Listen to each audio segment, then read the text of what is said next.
Recibimos ahora sí, con un muy fuerte aplauso, al doctor Marcelo Cavarossi, que ingresa al teatro acompañado por el rector de la Universidad Nacional de San Martín, doctor Carlos Ruta, y el senador nacional por la provincia de Buenos Aires, doctor Juan Manuel Abal Medina.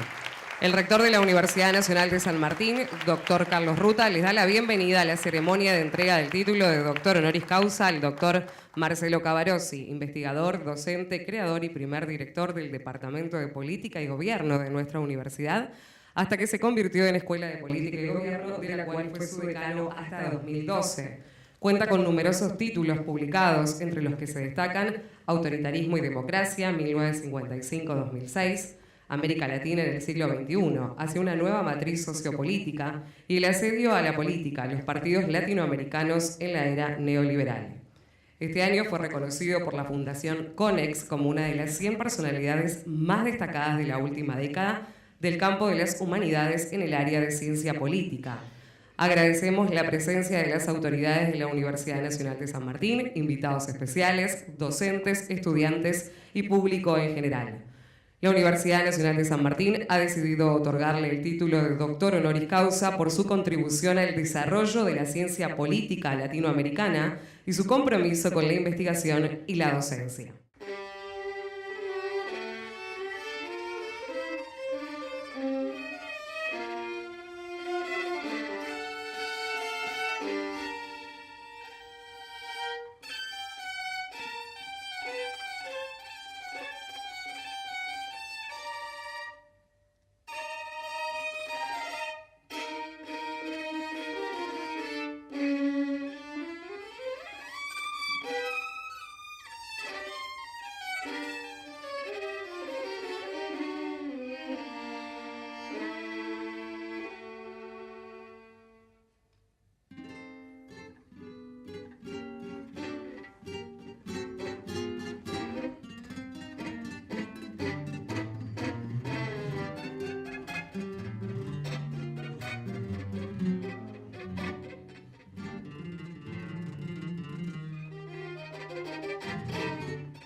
Bueno, gracias por estar aquí.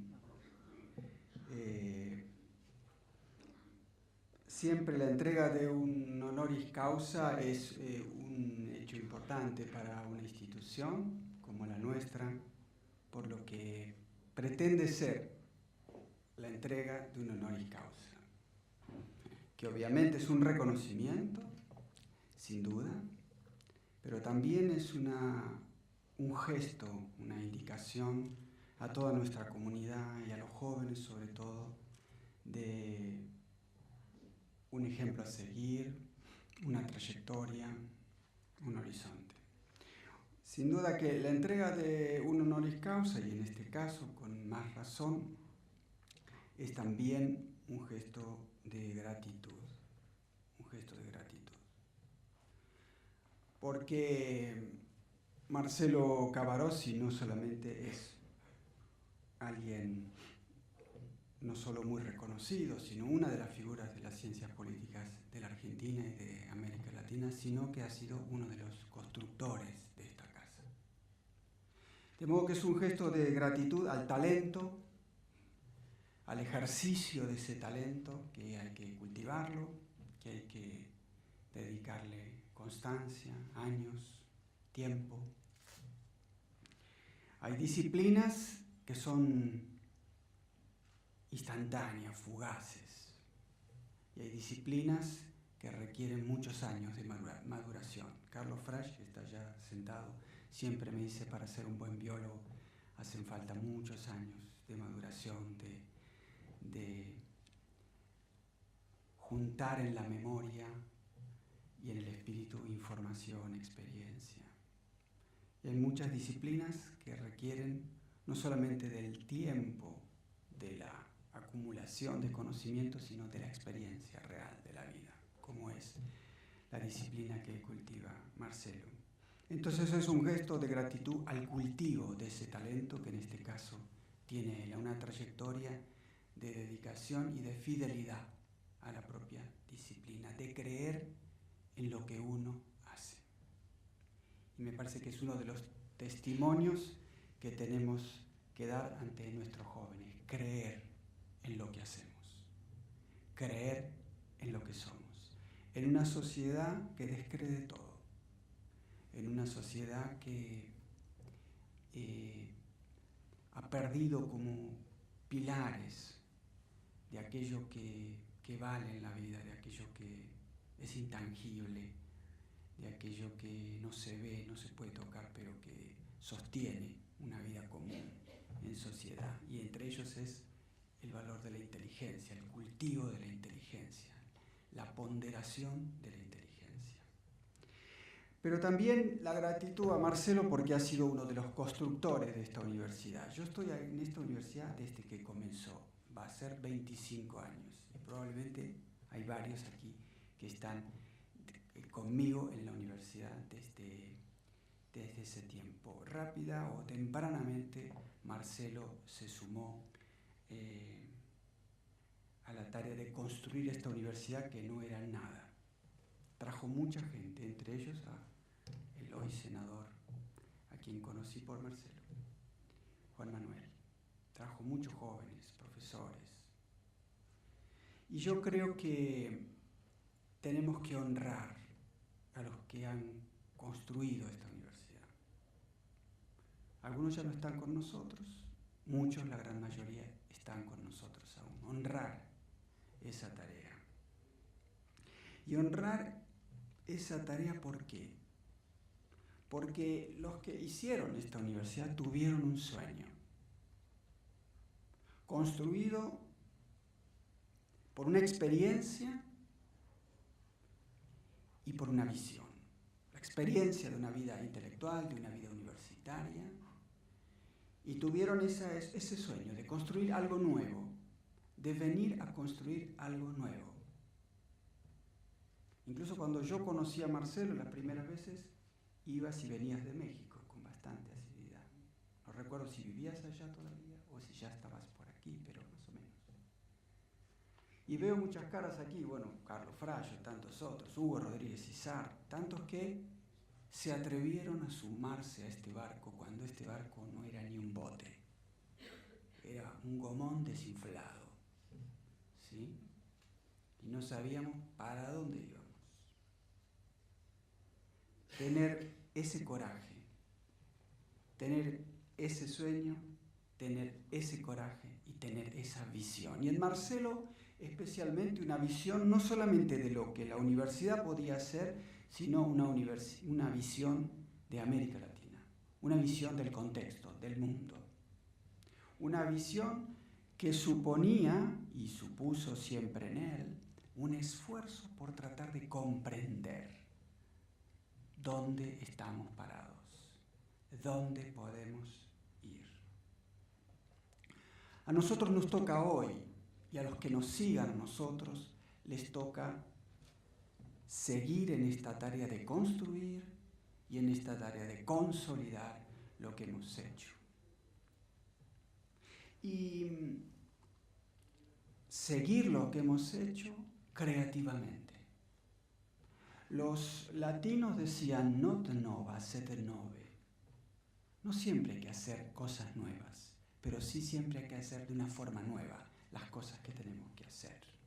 Y eso desearíamos para los jóvenes que tomen la posta de esta universidad.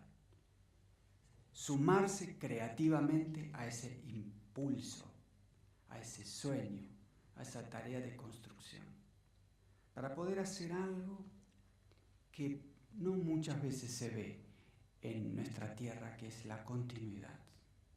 La continuidad. Y la continuidad no la dan los detalles. La continuidad la da la visión, el sueño, el horizonte.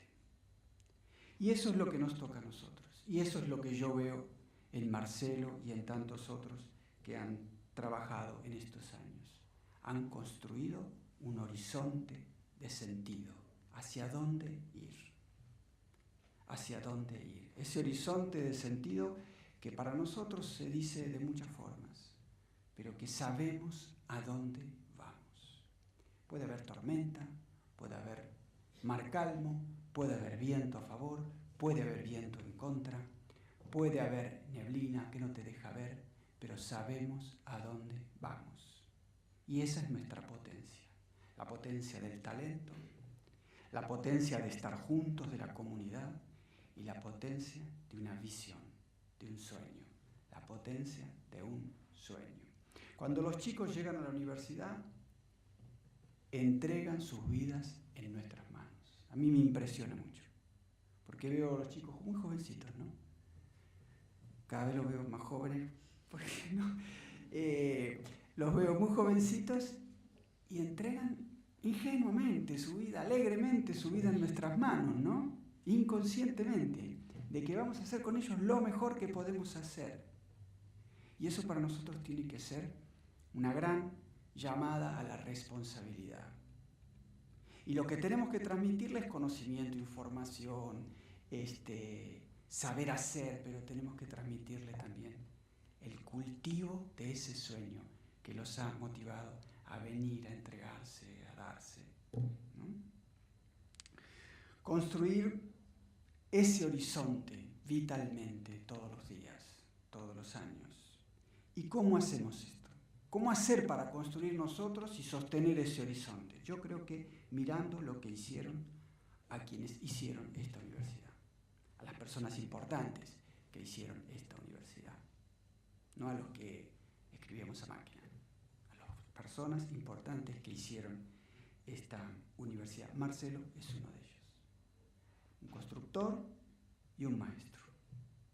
¿Y qué es lo que hubo allí? Lo que yo leo en esa experiencia conjunta de todos estos años. Hubo grandeza en la visión. No pensar en pequeño. No pensar en pequeño la universidad. Pensarla a lo grande. Pensar una gran universidad. Pensar una gran universidad que es construirle también un pasado a los jóvenes, donde puedan mirar para atrás y yo quiero ser como esa gente. Yo quiero ser como esos tipos que de la nada se subieron a un bote desinflado y construyeron esto que hoy vemos, que no son los edificios, es la gente que está aquí, lo que se investiga, lo que se trabaja, lo que se vive en esta comunidad. La generosidad de dar lo que uno sabe. No hay vocación docente sin generosidad, porque es eso, es dar, es dar. Y uno solo da cuando está dispuesto a recibir. Y esto tiene que ver con otra de los rasgos que yo siempre me sorprendieron de Marcelo, su dedicación a los jóvenes, a los más jóvenes. Y siempre lo he visto como la gallina con los pollitos llenos de jóvenes alrededor de él. Y esa generosidad es tal porque es un ida y vuelta, porque es también aquel que está dispuesto a aprender de los jóvenes, ¿no? Y de lo que también vi por él, como en tantos otros también, bueno, no éramos tantos, ¿no? Éramos 4 o 5 locos cuando empezamos, pero que era el cuidado por el todo de la universidad. No solamente y mezquinamente su departamento primero, su escuela, sino pensar en grande en la universidad. Lo vi dialogando con los científicos, lo vi viajando. ¿Te acuerdas cuando fuimos al viaje a visitar el INVAP, ¿no? Eran todos científicos, él y yo. Es decir, que los únicos que no entendíamos casi nada era él y yo, más o menos. Pero fue un viaje alucinante, ¿no? Fuimos a Pilcanillero, ¿te acuerdas? Verlo dialogar, conversar, eso que tanto nos hace falta, que tanto nos hace falta. Y solo creo que en este camino así, mirando a los que hicieron, mirando lo mejor de aquellos que construyeron esta universidad, es que es posible construir. También nosotros necesitamos generosidad para mirar a los que están alrededor nuestro, para mirar a los que han hecho nuestra universidad. Esa generosidad de saber ver lo mejor ahí, lo que finalmente ha fecundado lo que somos, ¿no? Solo así es posible, creo que, consolidar lo que tenemos entre manos. Y si yo tuviera que resumir en una palabra todas estas cualidades, lo diría con un viejo término que inventaron los latinos, copiando un término griego, para decir cuál era el rasgo definitivo y definitorio del sabio, que es la magnanimidad, la grandeza de alma, que es todo lo contrario a la mezquindad, la grandeza de alma, para dar, para pensar, para imaginar. Algo que nos cuesta a los seres humanos, nos cuesta mucho, porque la magnanimidad no es un don, es una batalla de cada día, contra nosotros mismos, contra el ambiente, pero una batalla que creo que la universidad está ganando, y la está ganando gracias a gente como Marcelo y tantos otros, que han querido vivir su vida con grandeza, vivir su vida con grandeza. Esa magnanimidad para mí tiene un corazón, un nudo central, que es la disposición a pensar. La disposición a pensar reflexivamente, a la pausa reflexiva y a la crítica impiadosa. A la crítica impiadosa, a nosotros, al conocimiento, a nuestras seguridades. Eso me parece que es lo que necesitamos. Y para terminar quiero homenajear, como sé que le gusta la literatura a Marcelo, quiero homenajearlo con un poema de un gran poeta argentino que es fue Enrique Molina. Y porque yo creo que la magnanimidad es sabiduría, pero también esa sabiduría es experiencia. Quiero compartir con ustedes un poema que leía en estos días y me acordé de este acto y dije, lo voy a leer, que se llama Una experiencia, de Enrique Molina, así que si me permitís. Extraño fue vivir, penetrar en la noche, amanecer, el amor, el olvido. Realicé actos insólitos, pasarme la mano por la boca, tocarme una oreja. Dormí en lugares clandestinos. Oh Dios mío, encendí fuego. Atravesé la densa espera de los matrimonios cargada de plegarias por lo que fluye, por lo que se aleja. Circulé en medio de mujeres pintadas. Me despedí, oí gemir y hablar de muerte y cantar en la sangre, en su vuelo sin justicia, sin perdón, sin piedad. ¿Cuántas puertas se abrieron? ¿Qué tierra se ofreció? Besé cuerpos tibios y poderosos, llenos de hechizos, ornados con pulseras y collares, con medias transparentes, con una súplica amenazadora, con una sentencia, con un perfume peligroso en la nuca. Estuve al sol, con mi extraña condición, en ciertas músicas, en aposentos. Ignoro a qué poderes he servido. No sé si mi vida fue de flor o de miedo. Un mundo donde se está solo, se implora en la infinita oscuridad de las cosas. entre la gente de mirada impávida, entre recuerdos de tortura. He estado en lugares que invadió la langosta, en los que había caballos, perros, vacas, en fin, seres y cosas en poder de una bruja polvorienta. Tras un mudo homenaje he despedido a un muerto con exaltada furia por la luz insondable de las venas. He sido idólatra, he bebido, he soñado. Manejé un abrelatas, vi aparecer en el envase viscosos tentáculos, un haz de calamares, con un terror supersticioso por esas formas del delirio. Pelé una naranja, con un corto cuchillo, un sol frutal del que emanaba un líquido dorado que se escurría por los largos bucles de la Venus naciendo de las aguas de Botticelli. Estuve oculto bajo los besos, bajo los adioses, en la sal amarilla de la vida doméstica. Sentí manos acariciantes resbalar por mi cuerpo, o blancas piernas me enlazaron en la piedad de su poder desierto. Estuve ante los límites infranqueables de la mujer en todas las discordias del corazón. No sé dónde he estado. Muchas gracias. Bueno, muy buenas tardes a todos y a todas. En primer lugar, mi profundo agradecimiento a Carlos, el rector, a Carlos Ruta, y a todos los miembros de la universidad por haberme concedido este honor de compartir con ustedes unas breves palabras en homenaje a uno de los principales politólogos argentinos y latinoamericanos como Marcelo Cavarossi. Por muchas razones, que creo que voy a exponer muy brevemente, que tienen que ver no tanto con él, sino con su obra, con su manera de hacer ciencia política. Pero también, para empezar, como una pequeña forma de agradecerle a Marcelo, desde mi lugar, todo lo que ha hecho por mí. Gran parte de lo que soy como politólogo se lo debo a Marcelo. Y quiero destacar su permanente humildad y sus ganas permanentes de sumar, a construir y enseñar permanentemente teniéndolo uno al lado de él.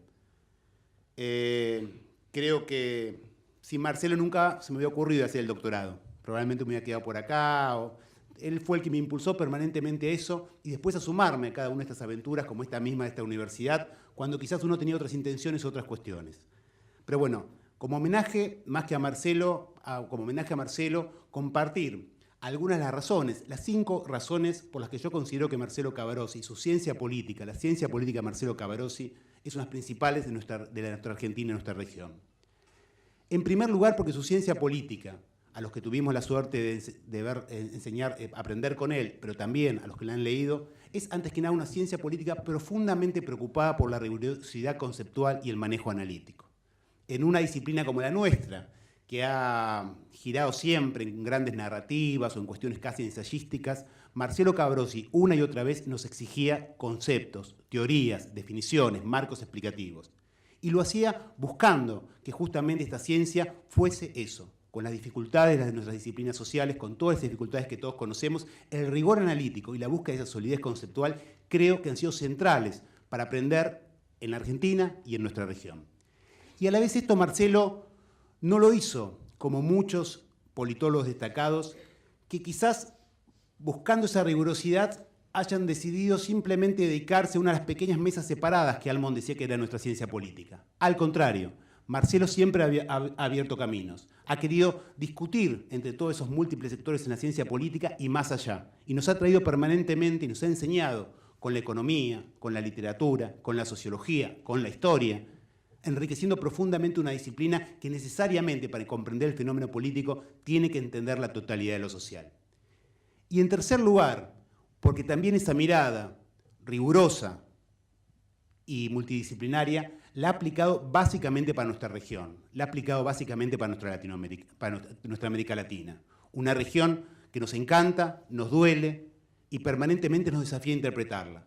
Y Marcelo lo ha hecho también acá, sin caer en ese otro vicio que también muchas veces hemos caído en nuestras disciplinas, de ese exceso de parroquialismo, de creer que lo nuestro es único e inexplicable, que no puede ser traducido en ninguna otra parte del mundo. Sin caer en eso, pero también alertándonos permanentemente de los errores que significa el traslado acrítico, la traducción acrítica de determinados modelos a nuestras realidades. Y en esa combinación ha hecho una ciencia política mucho más rica y mucho más productiva. ¿Por qué razón? Porque Marcelo y su ciencia política, no me quiero ir del tema, siempre ha estado preocupado por la política, le interesa la política, sufre la política, le gusta la política. Algo que mis colegas de la disciplina sabrán, no es algo tan común. Conocemos muchos politólogos, amigos y muy destacados, que tratan la política más parecido a cómo un físico trata a una nueva partícula subatómica. No es el caso de Marcelo.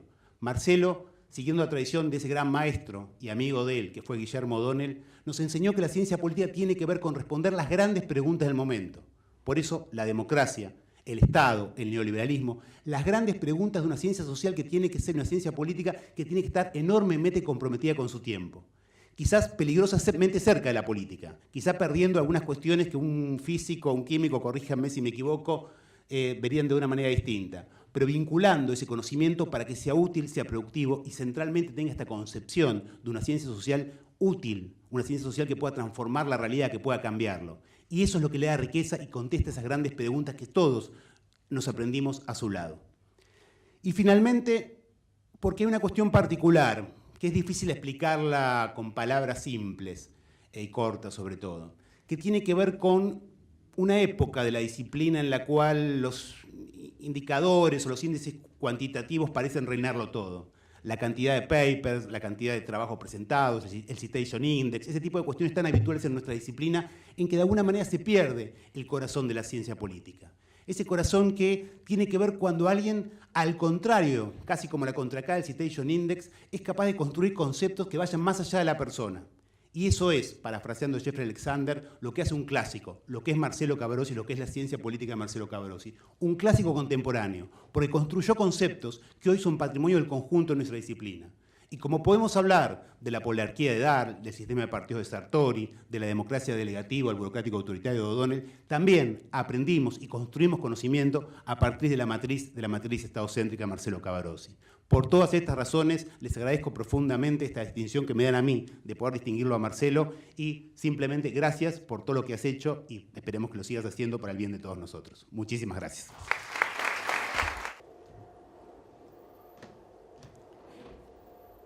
El doctor Marcelo Cavarossi recibirá de manos del señor rector el diploma de doctor honoris causa de la Universidad Nacional de San Martín y el distintivo de esta Casa de Altos Estudios. Un fuerte aplauso, por favor.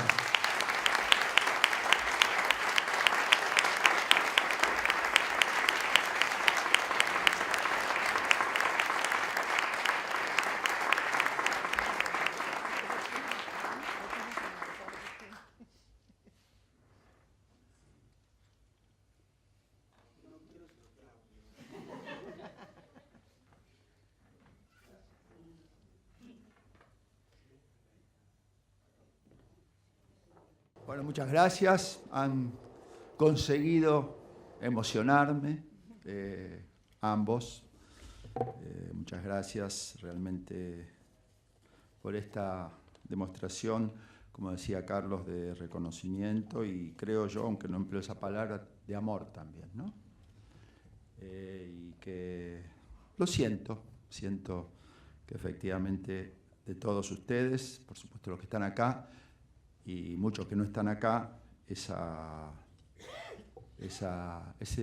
sentimiento, que es parte de lo que decía Carlos, es parte de la construcción de una universidad. No sé de otras instituciones, pero de una universidad seguro que el amor es uno de los requisitos, ¿no? Que hacen posible efectivamente que estemos compartiendo estas experiencias que son experiencias gozosas y dolorosas, como también señalaba Carlos. A él le agradezco, también quiero agradecer al otro que no lo veo, a Malcolm, a Daniel, el hecho de que me hayan traído acá. A alguien que encontré hace 2 o 3 días en el aeropuerto de Mendoza, porque está habitualmente en Mendoza, y que me dijo que no podía venir hoy porque estaba en Mendoza, que es Cacho Piñón, que también fue parte de la llegada mía acá. Voy a poner el reloj acá porque ya me recomendaron que no sea pesado y me limite en el tiempo. Y por supuesto quiero agradecer a los miembros del Consejo Superior, que es la instancia de la universidad que tan generosamente me ha reconocido, a los estudiantes de estos 15 años, porque realmente,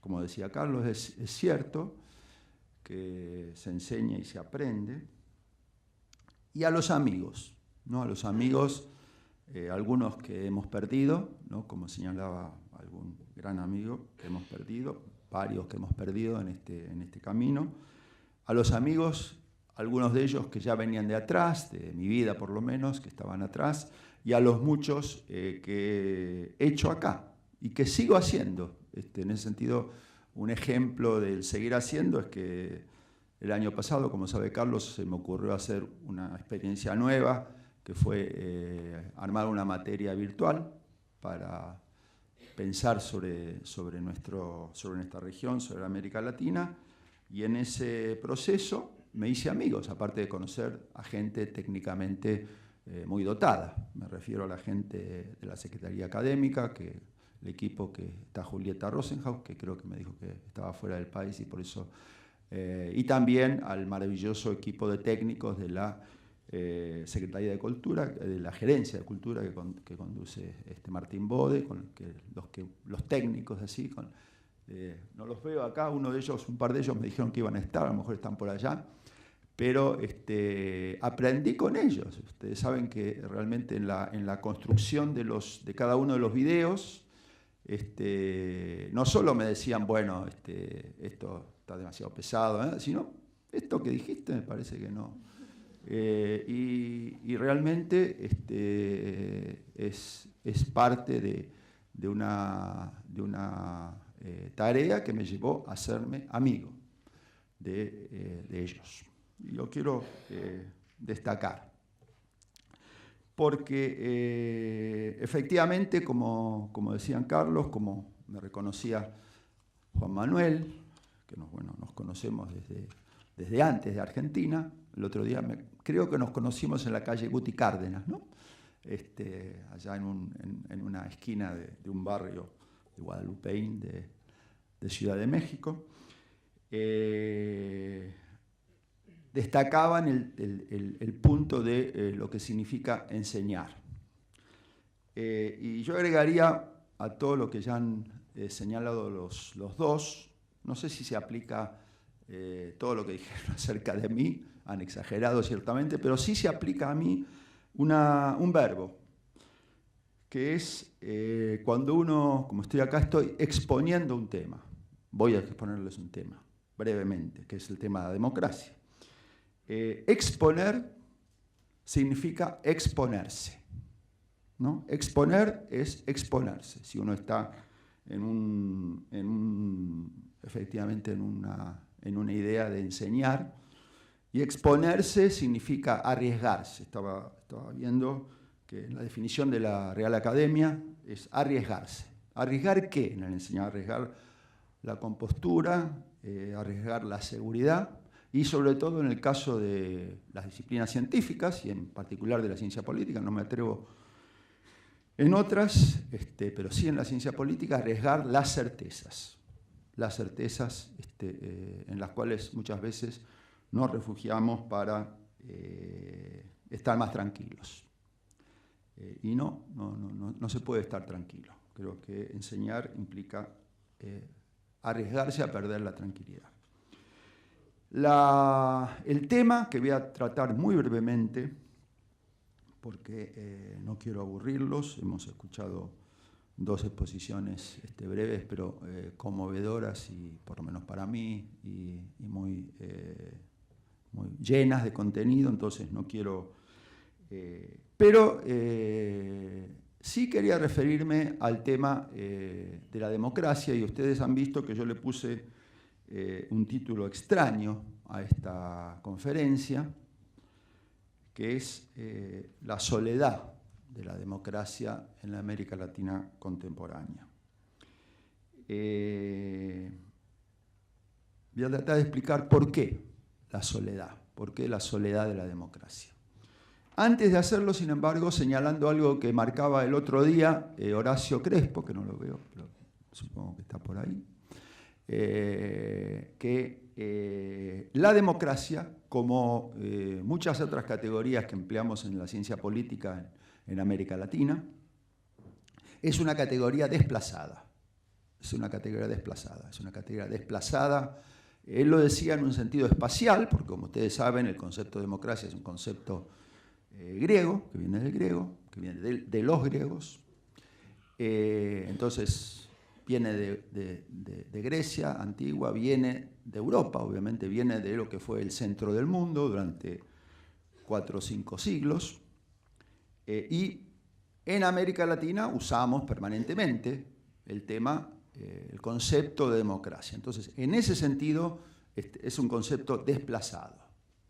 Pero también, y este es el punto que quiero agregar y que me parece importante pensar, es un concepto que se desplaza en el tiempo.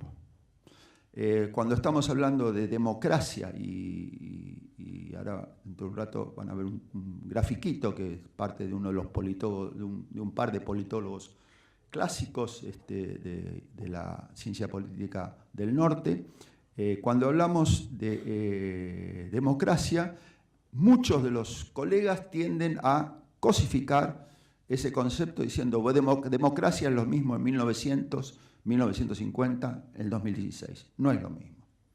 No es lo mismo. El sentido de la democracia varía dependiendo no solo del espacio donde se sitúa, sino también en el tiempo histórico en el cual estemos situados. Y en ese sentido, entonces, van a ser mis comentarios. Antes de eso, y esto tiene que ver con las dos razones por las cuales utilizo el término soledad, la metáfora de soledad de la democracia. ¿Por qué soledad de la democracia?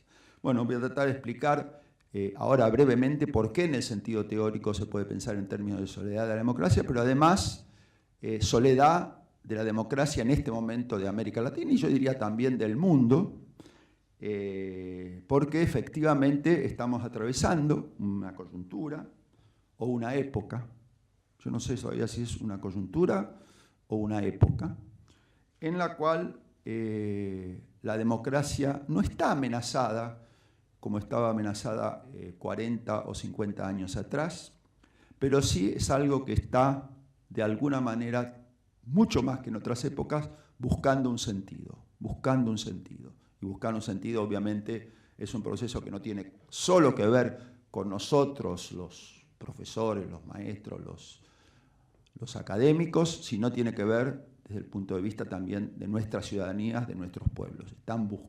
Se está buscando un sentido a la democracia, a pesar de que aparentemente está claro que en nuestras sociedades prácticamente es imposible pensar que esté amenazada. Sin embargo, a pesar de no estar amenazada en el sentido clásico, de golpes de Estado y demás, está de alguna manera buscando un sentido. Y no hace falta más que ver los eventos de los últimos días, ¿no es cierto?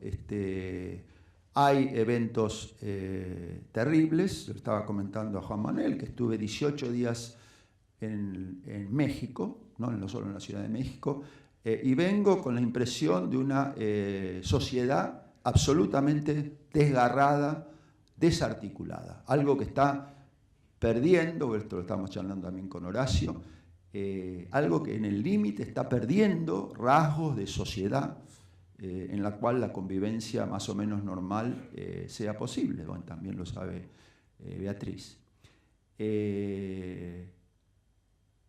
Y realmente 18 días en esa sociedad es enfrentarse a una experiencia terrible, al mismo tiempo que uno lee los informes de las compañías estas que calculan el riesgo y demás, y uno ve la potencia económica de una parte de México y efectivamente hay muchos que dicen México es una maravilla, está creciendo, está volviendo a crecer y demás, pero es una sociedad que se está absolutamente desgarrando en democracia, porque la conferencia que fui estaba el presidente de línea, un exalumno, señor Córdoba, que estaba ponderando qué bien que están funcionando las elecciones en México en comparación a cómo funcionaban hace 30 años atrás. Dato terrible. Quizás el único dato positivo también de esta semana que podemos encontrar en nuestro continente es Colombia, ¿no es cierto? Donde efectivamente, como ustedes saben, acaba de firmarse un acuerdo de paz que presenta un contraste directo con México. En México, en los últimos 11 años, 220.000 muertos. 220.000 muertos. En Colombia, este acuerdo de paz significa la clausura, posiblemente, bueno, todavía tiene que terminar de articularse eso, pero posiblemente significa la clausura de un periodo de 50, 60, 70 años, hay que ver cómo contamos de la historia de la violencia en Colombia, en la cual hubo más de 200.000 muertos. Bueno, se está clausurando eso. Entonces, un rasgo positivo en una región en la cual, por supuesto, asistimos a otro evento que se está desarrollando estas mismas horas, a lo mejor está pasando ahora, que es el derrumbe del ejemplo del modelo brasileño, ¿no es cierto? Más allá de cómo nos situemos frente a si fue un golpe o no fue un golpe lo que pasó en el caso brasileño en relación a Dilma, es cierto que lo que estamos asistiendo en realidad es al derrumbe de un modelo que, por lo menos a mí y a muchos de nosotros, hace 10 o 12 años atrás, nos daba mucha esperanza en cuanto a señalar un camino posible para salir del abismo en el cual se había caído América Latina, toda América Latina, a principios de siglo. ¿Por qué entonces, en un sentido un poco más pretenciosamente teórico, lo de democracia soledad de la democracia? Bueno, ahí la comparación es con cómo llega la democracia a la región latinoamericana, cómo se puede comparar el momento actual, y cuando digo momento actual me refiero a los últimos 40 años, lo que de alguna manera se inauguran con el comienzo de los procesos de transición a la democracia, que comenzaron a fines de la década del 70, no comenzaron en el Cono Sur, interesantemente comenzaron en los países andinos, las transiciones, en Ecuador, en Bolivia, en Perú. El periodo que se abre en ese momento con las transiciones a la democracia, que también teorizaba Guillermo, y el hecho de que, salvo algunos incidentes, yo creo relativamente menores, lo que encontramos es que hay democracia, en el sentido de vigencia de elecciones, relativa alternancia y demás. Bueno, comparar ese momento con el momento en el cual llegó la democracia a nuestra región, que es el momento de principios del siglo XX, y sobre todo el periodo que se abre a partir de entreguerras, ¿no es cierto?, de 1910, 1915, 1920, en el cual, en el contexto del derrumbe, de un doble derrumbe, el derrumbe del modelo oligárquico de nuestros países, sobre todo en el Cono Sur, en México y en Brasil, y el derrumbe del mundo, del laissez-faire, el mundo que tenía como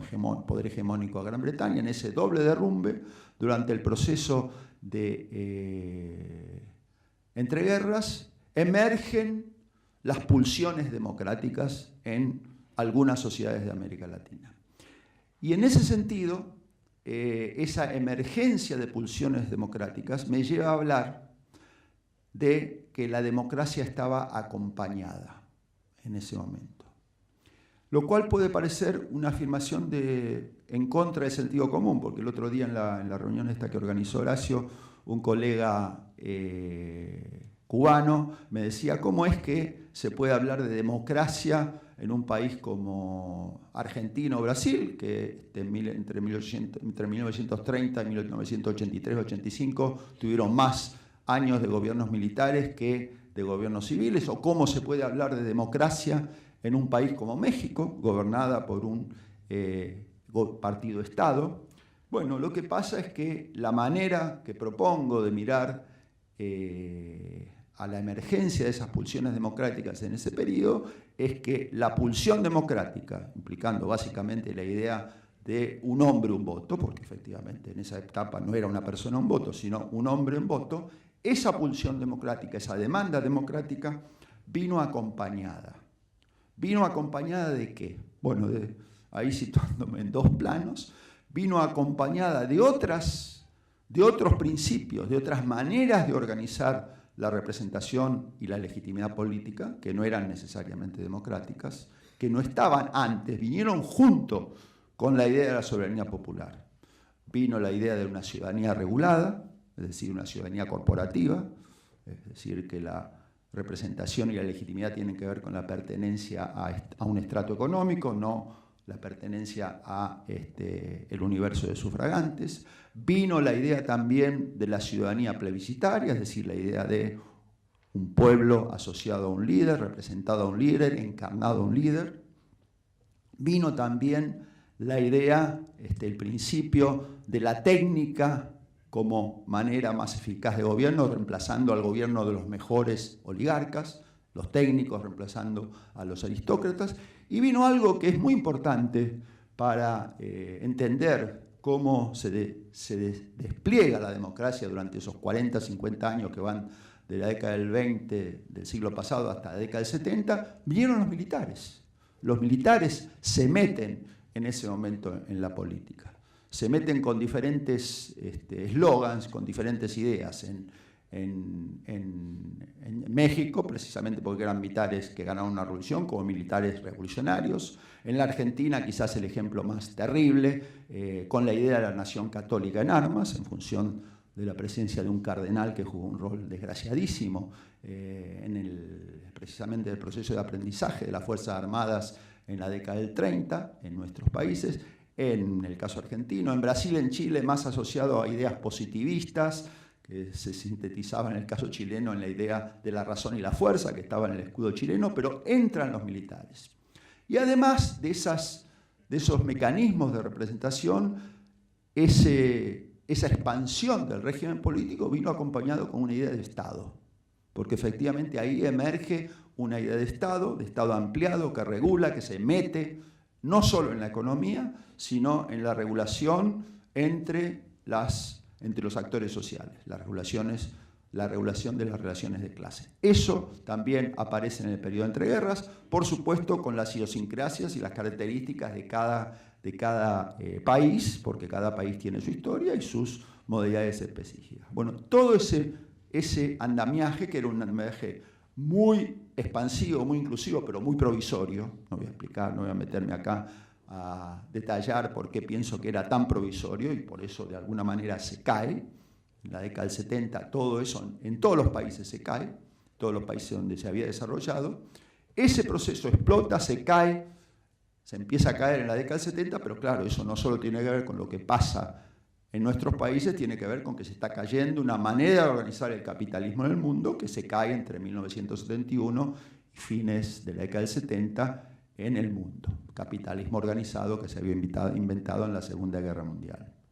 Bueno, ese proceso termina de llegar a América Latina con la crisis de deuda, una crisis no así de un impacto tremendo, que es la crisis de 1982, en la cual todos los países, menos Colombia, terminan absolutamente endeudados. Y ahí vale la pena despejar un equívoco. Esa deuda no solo tuvo que ver con el neoliberalismo, porque algunos de los países como Argentina, como Chile, se endeudaron precisamente porque estaban tratando de implementar un temprano modelo neoliberal autoritario. En el caso de México y Brasil, en Venezuela, el endeudamiento no tuvo nada que ver con el neoliberalismo, tuvo que ver con otros procesos, pero de todas maneras fue un proceso regional que derrumba ese proceso, ese régimen, ese Estado que se había desplegado en nuestra región durante 40, 50, 60 años, dependiendo del caso. La paradoja es que ese derrumbe coincide con la emergencia de las democracias, ¿no es cierto? La década de las transiciones en nuestros países, que comienza en 1978 en Ecuador, 79 Bolivia, 82, 80 Perú y que termina en Chile en 1990, las transiciones a la democracia coinciden con un derrumbe de un modelo que era un modelo, como ustedes ven, de una democracia desplazada, de una democracia que estaba combinada con otras maneras de organización de la representación y la legitimidad política y que estaba combinada con un Estado, que había sido un Estado con problemas, un Estado modesto, mediocre, pero un Estado que había promovido, entre otras cosas, en muchos de nuestros países, la escuela pública, había promovido el empleo. Bueno, eso se derrumba. Y yo creo que parte de la angustia que yo quisiera transmitir, con algunos signos de optimismo, por supuesto, parte de la angustia que quiero compartir, la preocupación que quiero compartir con ustedes, es que durante estos últimos 40 años hemos estado buscando en América Latina remedios a ese derrumbe de un modelo político dentro de un Estado confusionado, y lo que hemos encontrado en vez de remedios, o hemos encontrado remedios mágicos. Entonces, en un texto que ahí estamos sacando con unos economistas, con Rosenburg y compañía, hablamos de las panaceas. Aparecen 4 panaceas. Primero, la panacea autoritaria de la década del 70, por supuesto, que quería resolver todo con una revolución capitalista desde arriba. Después, la panacea democrática, que aquí en la Argentina, por cierto, caracterizó en una retórica tan maravillosa Alfonsín, cuando decía: con democracia se come, se vive, se educa, se hace todo. Bueno, se vino abajo, como sabemos, esa panacea. Después, la tercera panacea, la panacea neoliberal de la década del 90, que, como sabemos, todos terminó también mal. Y también una panacea que estamos asistiendo ahora al fracaso de esa cuarta panacea, que fue la panacea del retorno de la política. Retorna a la política criticando al neoliberalismo, retorna a la política en torno a cesarismos carismáticos, y eso nos va a resolver el problema. Bueno, Brasil, Venezuela, para tomar los ejemplos más dramáticos, no quiero mencionar algún otro más cercano, nos están revelando que esa cuarta panacea también fracasó. Y efectivamente estamos en un momento complicadísimo en América Latina, en el cual la democracia está, pero esos otros mecanismos, a veces mecanismos muy complicados o muy negativos, que estaban junto a la democracia en la articulación de un régimen político, no están o son muy débiles, y además, y sobre todo, no hay Estado. No hay Estado. Este es el gran problema. Lo poco que tenemos de Estado en algunos países, en vez de estar mejorándose, ha estado destruyéndose, y en aquellos países en los cuales se encuentran algunos signos de cierta esperanza, como es el caso de Colombia, se parte de niveles de estatalidad tan bajos que hay que ver qué pasará incluso en esos casos esperanzadores. Bueno, yo creo que hay que mirar el horizonte, decía Carlos, ¿no? Y le agradezco que me dé horizonte a mí, ¿verdad? Bárbaro, estoy contentísimo que comparta esta sensación de que tenemos un horizonte, pero hay que mirar ese horizonte con preocupación, con esperanza de que colectivamente en las universidades, pero sobre todo obviamente en nuestras sociedades, encontremos no las panaceas, por favor, no más panaceas, sino este es un trabajo en el cual las panaceas no funcionan, y panaceas significan que hay un remedio único: el mercado, el remedio de la democracia pura y simple, el remedio del líder que nos conduce. Eso no funciona. Hace falta una construcción social y también política, ¿no?